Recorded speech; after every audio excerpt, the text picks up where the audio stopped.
Yashwant Verma cash कांड क्या है? जी हाँ, यशवंत वर्मा हैं कौन पहले ये समझिए। यशवंत वर्मा दिल्ली हाई कोर्ट के न्यायाधीश हैं जिन्हें हाल ही में इलाहाबाद हाई कोर्ट में स्थानांतरित कर दिया गया है। वो अपने सख्त फैसलों और निष्पक्ष दृष्टिकोण के लिए जाने जाते थे, लेकिन हाल ही में उन पर भ्रष्टाचार और ब्लैक मनी से जुड़े आरोप लगे हैं।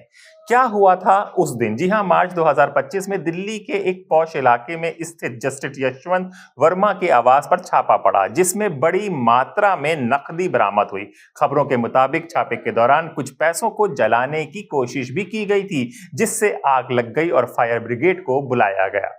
इलाहाबाद हाई कोर्ट में क्या बात हुई है, इस पर भी समझिए। इस मामले के बाद यशवंत वर्मा को दिल्ली हाई कोर्ट से इलाहाबाद हाई कोर्ट के लिए ट्रांसफर कर दिया गया था। इलाहाबाद हाई कोर्ट के वकीलों ने इस ट्रांसफर और कथित भ्रष्टाचार के खिलाफ बड़े स्तर पर विरोध प्रदर्शन किया। इसके बाद दखल देते हैं सीजीआई संजीव खन्ना। जी हां, भारत के मुख्य न्यायाधीश संजीव खन्ना ने एक सीसीटीवी फुटेज जारी किया, जिसमें कथित तौर पर नकदी को जलाने की घटना कैद थी। इस वीडियो के सामने आने के बाद न्यायपालिका की निष्पक्षता पर गंभीर सवाल उठने लगे और सवाल यह भी था कि ये रुपए जलाए गए या जल गए, इस पर अभी तक कुछ क्लियर नहीं हुआ। न्यायाधीश यशवंत वर्मा ने इस कैश कांड में अपने संलिप्त से इनकार किया है और इसे उनके खिलाफ एक साजिश बताया है। उन्होंने यह भी दावा किया है कि बरामद नकदी से उनका कोई लेना देना नहीं है।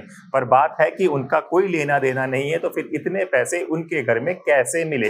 पैसों की जांच और स्रोत का पता अब तक की जांच से ये स्पष्ट नहीं हो पाया है कि इतनी बड़ी रकम कहां से आई है और इसका असली मालिक कौन है। जी हां, ईडी और सीबीआई इस मामले की जांच कर रही हैं, लेकिन सवाल होता है कि एक जज के घर में इतना बड़ा रुपया और फिर वो जल गया और फिर सारा पर्दा फाश होता है और इसके बाद न्यायपालिका पे सवाल उठने लगे। जी हां, ये मामला भारतीय न्यायपालिका की साख पर गंभीर सवाल खड़े करने लगा है। प्रधानमंत्री नरेंद्र मोदी ने 2016 में नोटबंदी के बाद ये दावा किया था कि इससे काले धन पर रोक लगेगी, लेकिन इस घोटाले ने न्यायपालिका में भी काले धन की मौजूदगी पर संदेह पैदा कर दिया है।